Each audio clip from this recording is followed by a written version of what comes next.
aptitude, and the next day is a brand new chapter, and it puts you ahead of the game. So now you know what you're missing. The other side of that is no one can really measure your curiosity. That's where you win, because your curiosity can be so huge and so expansive, whereas aptitude is measured, and if it's measured, then there are parameters, so it's being boxed in. But this test can never tell me what I can do or be in the world, because I didn't take my SATs. So, and I'm not proud of that. I just want you to know, because if I can do everything that I've done with what I have, you guys are the future deciders. You are going to change the world, because look what I can do with just a high school education and a diploma. That's the point. What steps should an aspiring artist today take to achieve mainstream success and keep their musical integrity? Mainstream success changes. There's a time where, certain sounds are, a certain type of song is doesn't have the biggest hook in the world. In the 80s, they have a lot of those songs, and those songs are huge, huge hits. So I would say, I would stick to the integrity part. I would stick to, because there's no real definition for a mainstream success. I got really bored over the last 5 years because I felt like everybody looked alike, everybody dressed alike, there was no individuality. I'm sorry, I mean, there was some, but that was not what was being shown across the networks and on the air. That's kind of like how me and you became friends. That's the truth. Because, he was an original young man that said, hey, I don't want to be like everybody else. I want to do this and I want to do that. And, I don't want to say too much P, but, I'm going to approach you with something soon. Who knew what it would turn out to be? And, I mean, you guys see who he is now. I think that is mainstream success, being who you are. Because let me tell you, the weirdest thing to me is Me Too's. That's why I made the record. That's Me Too. I know, yeah, me too. That's what everyone, it's like, oh, you got those? Me too. I think that is the weirdest thing in the world. Because what you're doing is you're burying your personality, and you're burying all of these incredible personality traits that God and the environment and when you were born and your parents and all those factors help to build. You're ignoring these things. That's like a diamond asking to be cubic zirconia, because that's what's in. Yeah. So if a person were to start a clothing line from scratch, what should they do to succeed, and how should they do it?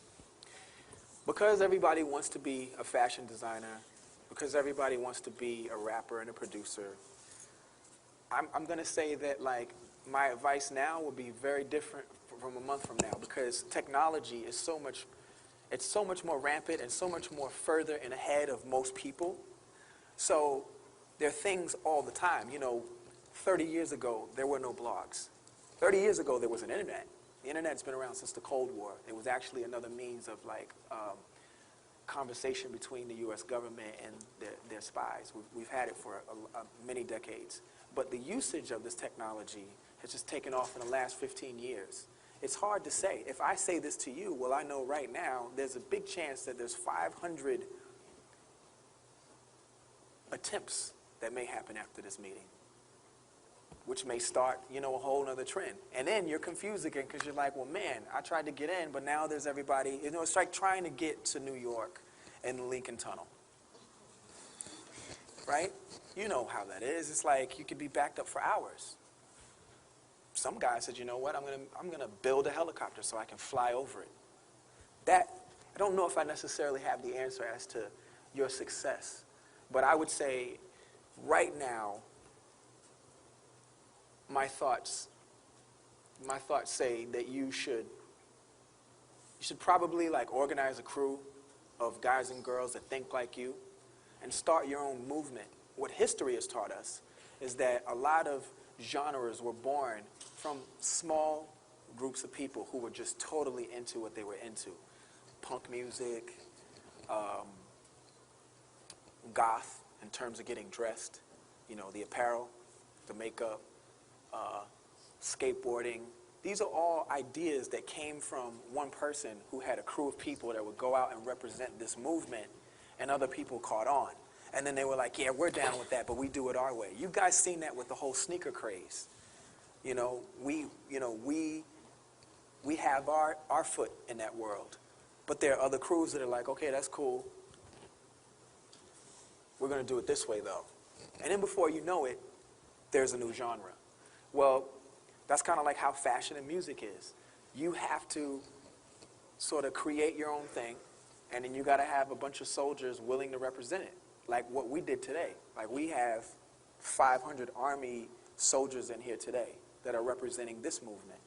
And so people are going to look at you, and they're going to want to be like you. And then we're going to have rival crews, just like, you know, there's CNN, there's Fox, right? And, you know, they go back and forth all day long. And that's where it's going to start. You just sort of got to start your movement, people who believe in you, and let it take off from thereafter. Yeah. So what's your advice for young talent trying to network themselves? Everyone is here, but what should they do next? First of all, I define talent beyond just the arts. I think, you know, a scientist has an amazing talent because you're servicing humanity. That's what we do as artists. We service people. We give people something to think about. We help them retrospectively.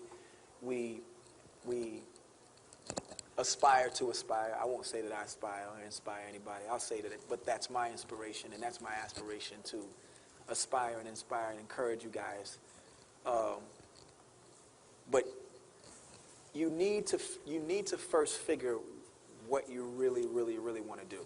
Do you want to do it because you're seeing someone on TV look like they're having a lot of fun?